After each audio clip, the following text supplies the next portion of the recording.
नमस्कार मित्रांनो, स्वागत आहे सर्वांचं आपल्या या यूट्यूब चॅनलवर. मित्रांनो, आजच्या या सेशनमध्ये आपण आर-आर-बी ग्रुप डी म्हणजेच रेल्वे भरती 2025 यांचे पेपर सुरू आहेत. मित्रांनो, आज झालेला पेपर म्हणजेच 18 डिसेंबर 2025 रोजी झालेला पेपर आहे. त्या पेपरमधील मित्रांनो आपण करंट अफेअर्स आणि जी-एस वरचे प्रश्न या ठिकाणी पाहणार आहोत. किती प्रश्नांची अचूक उत्तरं आपल्याला देता आली आणि पेपर पॅटर्न कसा आहे ते आपल्याला आजच्या प्रश्नावरून लक्षात येईल मित्रांनो. आणि असेच प्रश्न आपल्याला आर-आर-बी एन-टी-पी-सीला पण येणार आहे. तुमचं फॉर्म जर आर-आर-बी एन-टी-पी-सीला असेल तर तुमच्यासाठी सुद्धा हा क्लास अतिशय महत्त्वाचा असणार आहे. मित्रांनो, रेल्वे ग्रुप डी मध्ये जेवढ्या काही शिफ्ट झालेल्या आहे प्रत्येक शिफ्टमध्ये जास्तीत जास्त करंट अफेअर्सवरती प्रश्न विचारले जात आहेत. त्याच उद्देशाने या ठिकाणी पूर्ण सेशन बघायचं आहे, कारण तुम्हाला आयडिया येईल प्रश्न कशा पद्धतीने आपल्याला परीक्षेला विचारले जात आहेत. त्यापूर्वी मित्रांनो, व्हिडिओ आवडल्यास व्हिडिओला लाईक करा, सोबतच व्हिडिओची लिंक मित्रांपर्यंत शेअर करा. तुम्ही जर आपल्या या चॅनलवरती नवीन असाल तर आपल्या चॅनलला सबस्क्राईब करा. दररोज तुम्हाला आपल्या या चॅनलवरती फ्रीमध्ये सराव करता येईल मित्रांनो. ओके, बघूया प्रश्न कशा पद्धतीने आपल्याला परीक्षेला विचारलेले आहेत. तर पहिलाच प्रश्न तुम्हाला स्क्रीनवरती दिसतोय मित्रांनो, की भारतामध्ये पहिल्यांदा मेट्रो रेल्वे कोणत्या शहरात सुरू झाली? तर मित्रांनो, या ठिकाणी आपल्या प्रश्नाचं अचूक उत्तर असणार आहे पर्याय बी, कोलकाता. ओके, आता यावरची आपल्याला सखोल विश्लेषणासह महत्त्वाचे पॉईंट बघायचं आहे आणि प्रत्येक प्रश्नाचं आपण या ठिकाणी सखोल विश्लेषण करणार आहोत. कारण जेव्हाही तुमचा पेपर असेल किंवा यानंतर ज्याही मित्रांचा पेपर असेल त्यांना जर या विश्लेषणाच्या आधारावरती जर पेपरला प्रश्न विचारला तर तुम्हाला उत्तर देता आलं पाहिजे मित्रांनो. ओके, त्याच उद्देशाने आपण प्रत्येक प्रश्नाचं सखोल विश्लेषण या ठिकाणी केलेलं आहे.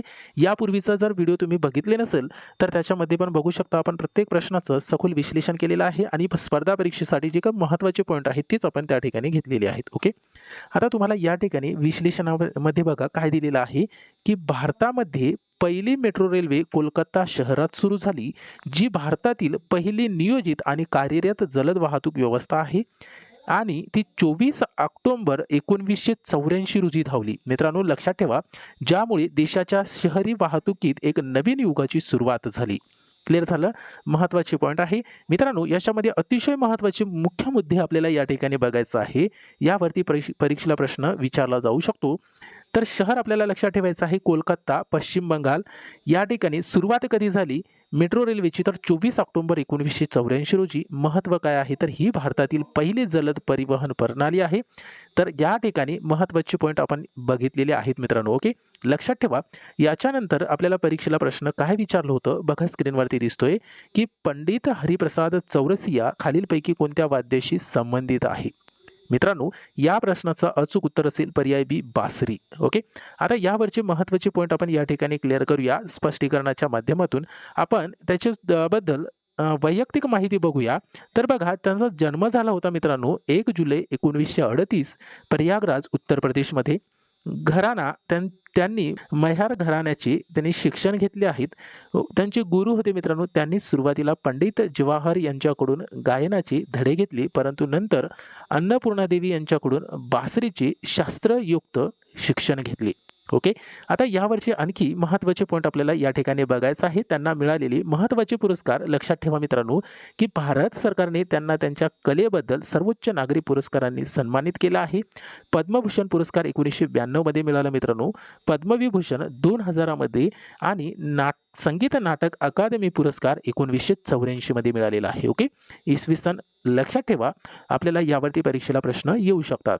याच्यानंतर आपल्याला मित्रांनो पुढचा प्रश्न बघायचा आहे. बघा काय दिलेलं आहे, तर सांची स्तूपचे निर्माण खालीलपैकी कोणी करून घेतले? तर मित्रांनो, या ठिकाणी आपल्या प्रश्नाचं अचूक उत्तर असेल पर्याय बी, सम्राट अशोक. ओके, आता यावरचे काही महत्त्वाचे पॉईंट आपण स्पष्टीकरणामध्ये क्लिअर करूया. बघा काय दिलेलं आहे, तर या ठिकाणी आपल्याला स्पष्टीकरणामध्ये दिलेलं आहे ऐतिहासिक पार्श्वभूमी, निर्मिती काळ लक्षात ठेवू शकता तुम्ही इसवी सन पूर्व 3रे शतक, मौर्य राजवंश. स्थान कुठे मित्रांनो? सांची स्तूप हे मध्य प्रदेश राज्यातील रायसेन जिल्ह्यात आहेत. ओके, आता पुढे आणखी आपल्याला महत्त्वाचे पॉईंट या ठिकाणी बघायचं आहे. बघा, युनेस्कोचा वारसा स्थळ 1989 मध्ये सांची स्तूपला युनेस्को जागतिक वारसा स्थळाचा दर्जा देण्यात आला. ओके, आता चलनी नोट.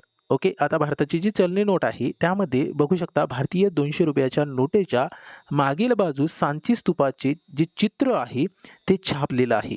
ओके, महत्त्वाचे पॉईंट आहे, लक्षात ठेवा. यावरती परीक्षेला प्रश्न येऊ शकतात.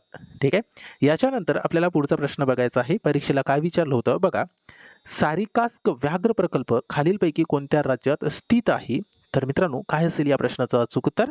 पर्याय डी मध्ये पाहायला मिळते, राजस्थान. क्लिअर आहे. आता या ठिकाणी आपल्याला सखोल विश्लेषणामध्ये महत्त्वाचे पॉईंट बघायचं आहे. बघा, स्थान व भूगोल. जिल्हा या ठिकाणी राजस्थानमधील अलवर जिल्ह्यात हे स्थित आहेत. ऐतिहासिक आणि व्याघ्र संवर्धन महत्त्व. ऐतिहासिक आणि व्याघ्र संवर्धन महत्त्व बघू शकता मित्रांनो. स्थापना 1955 मध्ये अभयारण्य म्हणून घोषित करण्यात आले, तर 1978 मध्ये याला व्याघ्र प्रकल्पाचा दर्जा मिळाला. ओके, महत्त्वाची पॉईंट आहे, लक्षात ठेवा. यानंतर आपल्याला पुढचा प्रश्न बघायचा आहे. बघा मित्रांनो, पुढचा प्रश्न पाहण्याआधी या ठिकाणी आपल्याला व्याघ्र वसन बघायचं आहे की सरिस्का हे जगातील पहिले अभयारण्य आहे जिथे वाघाची संख्या पूर्णपणे नष्ट झाल्यानंतर दुसऱ्या ठिकाणाहून म्हणजे रणथंभोरमधून वाघांचे यशस्वीरित्या विमानाद्वारे स्थलांतरण करण्यात आले होते. ठीक आहे. याच्यामध्ये महत्त्वाचे पॉईंट आहे, परीक्षेला प्रश्न येऊ शकतात.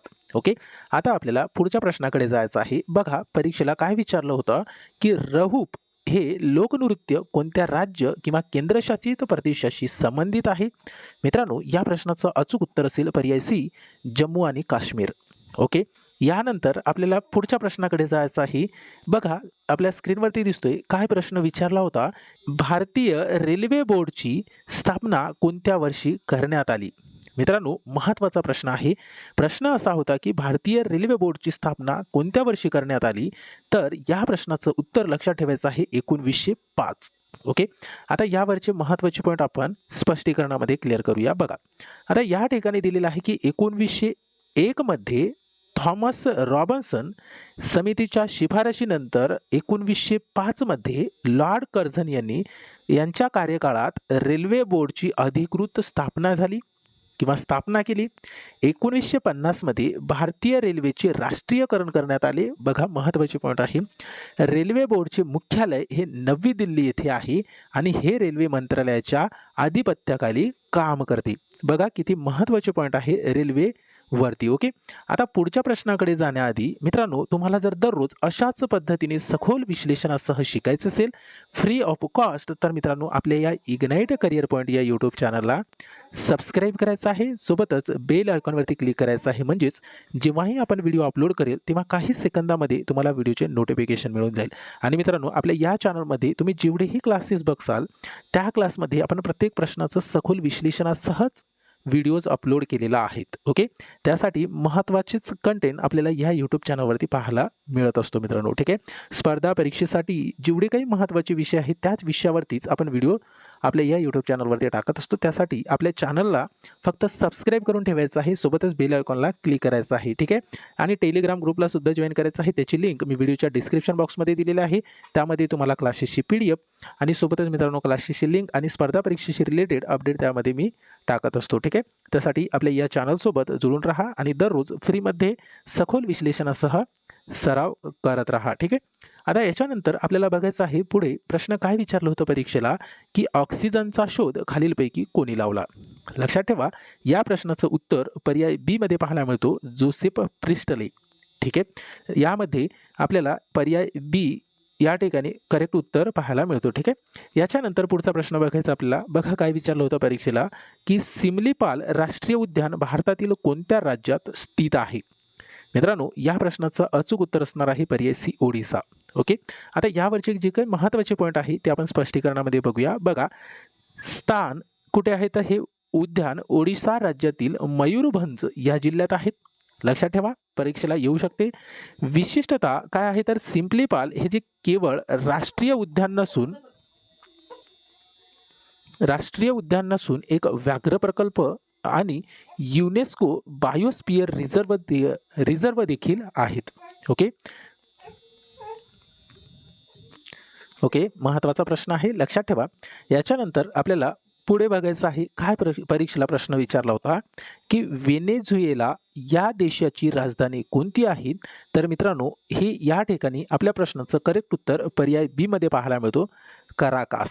ओके, आता यावरचे महत्त्वाचे पॉईंट आपण स्पष्टीकरणामध्ये क्लिअर करूया. बघा काय दिलेलं आहे की कराकास हे व्हेनेझुएलाचे सर्वात मोठे शहर आहे आणि आर्थिक केंद्र आहे मित्रांनो.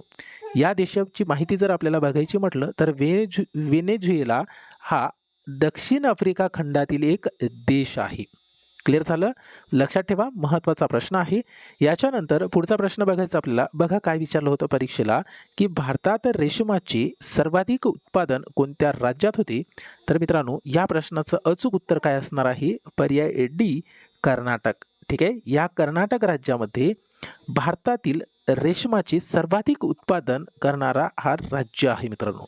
ठीक आहे, आता यावरचे काही महत्त्वाचे पॉईंट आपण स्पष्टीकरणामध्ये क्लिअर करूया. बघा काय दिलेलं आहे की अग्रगण्य उत्पादन भारत हा जगातील रेशीम उत्पादनात दुसऱ्या क्रमांकाचा म्हणजेच चीन नंतर देश आहे आणि भारतात सर्वाधिक कर्नाटक राज्य एकूण उत्पादनात प्रथम क्रमांकावर आहे. लक्षात ठेवा, भारतात प्रथम क्रमांकावर कोणता राज्य आहे? तर कर्नाटक आहे. ठीक आहे, कशासाठी? तर रेशीम उत्पादनासाठी. पहिल्या क्रमांकावर चीन आहे, दुसऱ्या क्रमांकावर भारतातील जर विचार केला तर कर्नाटकचा राज्य प्रथम क्रमांक लागतो मित्रांनो. ठीक आहे, आणि भारत हा जगातील दुसऱ्या क्रमांकाचा देश आहे रेशीम उत्पादनात. ठीक आहे, कन्फ्यूज व्हायचा नाही. याच्यानंतर आपल्याला पुढच्या प्रश्नाकडे जायचं आहे. काय विचारलं होतं परीक्षेला? तर बघू शकता स्क्रीनवरती दिलेलं आहे की भारतात स्थानिक स्वराज्य संस्थांचा जनक कोणाला म्हटले जाते? स्थानिक स्वराज्य संस्थाचा जनक हे कोणाला म्हटले जाते? तर आपल्या या प्रश्नाचं उत्तर पर्याय बी मध्ये पाहायला मिळतो.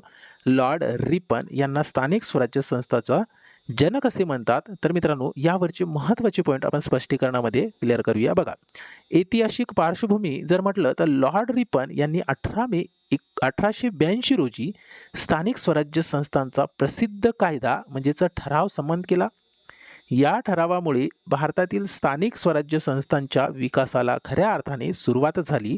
म्हणून त्यांना स्थानिक स्वराज्य संस्थांचा जनक असे म्हणतात. मित्रांनो father of local self government हे या ठिकाणी इंग्रजीमध्ये सुद्धा तुम्ही लक्षात ठेवू शकता. महत्त्वाचे पॉईंट आहे. आता याच्यानंतर आपल्याला पुढच्या प्रश्नाकडे जायचं आहे. काय विचारलं होतं परीक्षेला?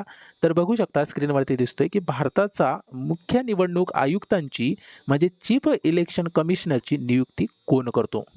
जे भारताचा आहे मित्रांनो मुख्य निवडणूक आयुक्त यांची नेमणूक कोण करतो? तर आपल्या या प्रश्नाचं अचूक उत्तर काय असणार आहे? पर्याय सी, भारताचे राष्ट्रपती.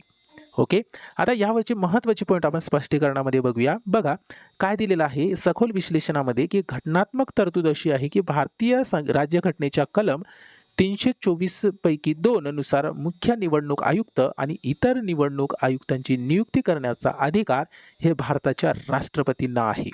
क्लिअर झालं? महत्त्वाचे पॉईंट आहे. याच्यानंतर पुढे बघू शकता मित्रांनो काय दिलेलं आहे. स्थापना जर विचारलं तर भारतीय निवडणूक आयोगाची स्थापना ही 25 जानेवारी 1950 रोजी झाली. लक्षात ठेवा, भारतीय निवडणूक आयोगाची जी स्थापना आहे ती 25 जानेवारी 1950 रोजी झाली. म्हणूनच 25 जानेवारी हा जो दिवस आहे भारतात राष्ट्रीय मतदार दिवस म्हणून साजरा केला जातो. मित्रांनो दिनविशेषवरती जर प्रश्न परीक्षेला आलं राष्ट्रीय मतदार दिवस तर आपल्या प्रश्नाचं उत्तर या ठिकाणी 25 जानेवारी द्यायचं आहे. ओके, लक्षात ठेवा हे राष्ट्रीय मतदार दिवस हे का साजरा केला जातो किंवा कोणत्या दिवशी साजरा केला जातो हे लक्षात ठेवायचं आहे. ठीक आहे, याच्यानंतर आपल्याला पुढच्या प्रश्नाकडे जायचं आहे. काय विचारलं होतं परीक्षेला? तर बघू शकता स्क्रीनवरती की लेन्सच्या म्हणजेच भिंगाच्या शक्तीचे SI मात्रक म्हणजे एकक विचारलंय आपल्याला कोणते आहे? जे भिंग आहे मित्रांनो भिंगाच्या शक्तीची SI मात्रक विचारले. काय असेल या प्रश्नाचं उत्तर? तर पर्याय सी मध्ये पाहायला मिळतो डायप्टर. हे लेन्सच्या म्हणजेच भिंगाच्या शक्तीचे SI मात्रक आहे, त्यालाच एकक म्हणतो आपण. ठीक आहे, युनिट. ओके, आता यावरची महत्त्वाची पॉईंट आपण स्पष्टीकरणात क्लिअर करूया. बघा महत्त्वाचे एकक आपल्याला या ठिकाणी लक्षात ठेवायचं आहे. शक्ती म्हणजेच पॉवर याचं जर एकक विचारलं मित्रांनो तर लक्षात ठेवा वॅट आहे. ओके, वॉट म्हणतो आपण त्याला. त्याच्यानंतर कार्य किंवा ऊर्जा याचं जर एकक विचारलं तर लक्षात ठेवा त्याचा एकक आहे जूल. ठीक आहे, काय आहे? जूल आहे. त्याच्यानंतर दीप्त तीव्रता याचा एकक जर विचारलं तर लक्षात ठेवायचं आहे कॅन्डेला हे याचं एकक आहे. ओके, अशा पद्धतीने आपल्याला परीक्षेला प्रश्न विचारले होते. अशा पद्धतीने परीक्षेला प्रश्न विचारले जात आहेत मित्रांनो. ठीक आहे. तर किती प्रश्नांची अचूक उत्तर देता आले आणि सोबतच पेपर अवघड होता की सोपं हे आपल्याला कमेंट बॉक्समध्ये कळवायचं आहे. आणि मित्रांनो, दररोज तुम्हाला जर अशाच पद्धतीने सखोल विश्लेषणासह आपल्या या इग्नाइट करियर पॉईंटवरती जर तुम्हाला फ्रीमध्ये शिकायचं असेल तर आपल्या या इग्नाइट करियर पॉईंट या यूट्यूब चॅनलला मित्रांनो सबस्क्राईब करायचं आहे. सोबतच बेल आयकॉनला क्लिक करायचं आहे, म्हणजे जेव्हा व्हिडिओ अपलोड होईल तेव्हा काही सेकंदात तुम्हाला व्हिडिओचे नोटिफिकेशन मिळून जाईल. ठीक आहे. त्यासाठी आपल्या या चॅनलला सबस्क्राईब करून ठेवा आणि दररोज फ्रीमध्ये आपल्या या चॅनलवरचे व्हिडिओज बघत राहा मित्रांनो. आपण प्रत्येक प्रश्नांचं सखोल विश्लेषण या ठिकाणी करत असतो. ठीक आहे. तर भेटूया समोरच्या सेशनमध्ये. Thank you so much.